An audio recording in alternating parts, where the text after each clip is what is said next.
Dans un instant à Marseille, un éducateur sportif dévoile le film de sa traversée de l'Atlantique à la rame de jeunes malades de l'hôpital de la Timone de Marseille. Dans les Côtes-d'Armor, on apprend les maths en s'amusant grâce à un nouveau jeu pédagogique créé par un couple de parents d'élèves. Mais tout d'abord, cette start-up qui monte à Amiens, 3 Picards ont créé une plateforme en ligne d'échange et de vente d'objets entre particuliers. Ici, c'est le client qui propose un prix. Lancé le 22 octobre dernier, plus de 500 objets ont déjà été référencés. Bonjour. Bonjour. Marion, je viens pour le prix libre. Le voilà. Marion rêvait de tester cet appareil photo, alors plutôt que de l'acheter, elle a décidé de le louer. Merci beaucoup. De rien. Grâce à une nouvelle plateforme de vente et location en ligne, la jeune femme peut emprunter l'objet à une voisine et proposer elle-même un prix au propriétaire. Seule condition, laisser un chèque de caution, un concept pratique mais aussi économique. Il y a surtout la possibilité de faire de la location. Et moi, c'est ça qui m'a beaucoup intéressée dans ce site. Parce que des objets, on n'en a pas forcément besoin tout le temps. Je peux prendre l'exemple de j'ai besoin de faire des travaux, j'ai besoin d'une perceuse, je ne vais pas aller acheter une perceuse pour juste en avoir besoin pour quelques heures.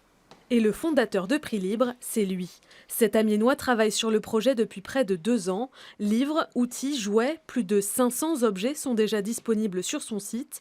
Et quelques semaines seulement après l'inauguration, il commence déjà à voir plus grand. On a eu plus de 500 utilisateurs depuis notre lancement, le 22 octobre. Donc on est ravis, on s'agrandit, à l'image de Benoît, notre premier ingénieur salarié, qui a été embauché récemment. Et d'ailleurs, pour continuer, on cherche des nouveaux locaux pour continuer cette expansion. La start-up s'attaque au marché très lucratif de l'économie collaborative. En 10 ans, les sites de petites annonces ont triplé leurs recettes et la tendance n'est pas prête de s'essouffler.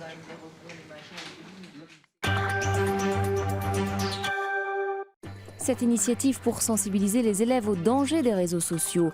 Un professeur à Grenoble a posté sa photo sur Facebook. L'enseignant a ensuite demandé à ses élèves de la diffuser le plus possible. Le résultat est surprenant.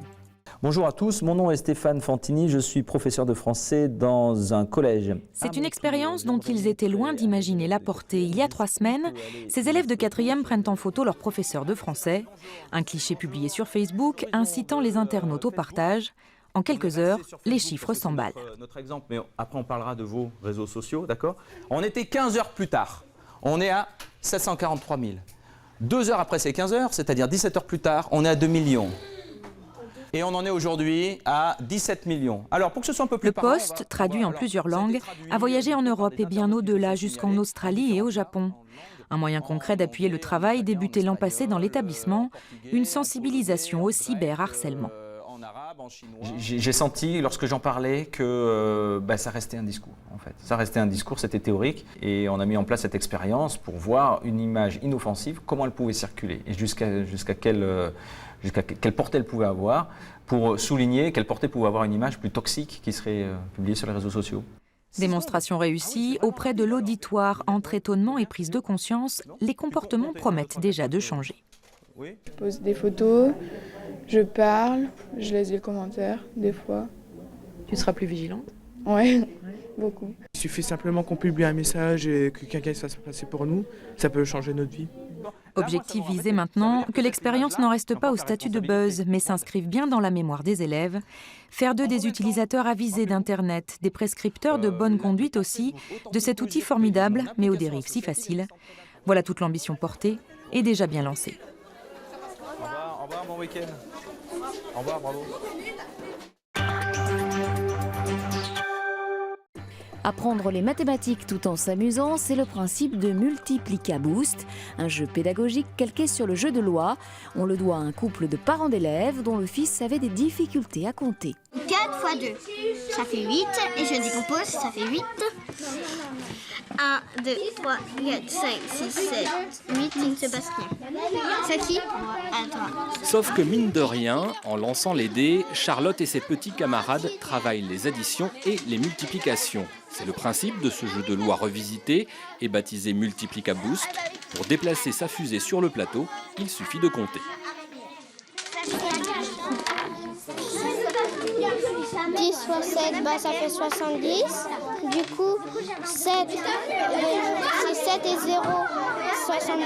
Du coup, ça fait 7 points. Tu dois avancer de 7, cases. 1, 2, 3, 4, 5, 6, 7. Retour à la case départ pour Thomas Péjouan. Ce graphiste a créé le jeu avec son épouse pour aider leur fils à apprendre à jongler avec les chiffres. Il l'avait notamment testé avec une classe de cette école de Lannion. Aujourd'hui, ils sont passés à l'étape supérieure. Ils fabriquent et commercialisent Multiplicaboost, un jeu pédagogique qui s'adapte au niveau de chacun. Un enfant qui commence juste à compter, à partir de 3-4 ans, peut jouer avec un autre qui fait des additions, un autre qui est déjà aux multiplications, mais qu'avec un dé à 6 faces, donc des tables jusqu'à 6, ou alors carrément un dé à 10 faces. Donc là, CM1, CM2, ils doivent commencer à faire leur table complète jusqu'à 10. Et après, les adultes peuvent jouer aussi, ils sont bienvenus. Des règles évolutives, puisqu'il est aussi possible de compter en breton ou dans une langue étrangère, de quoi multiplier les occasions d'apprendre en jouant.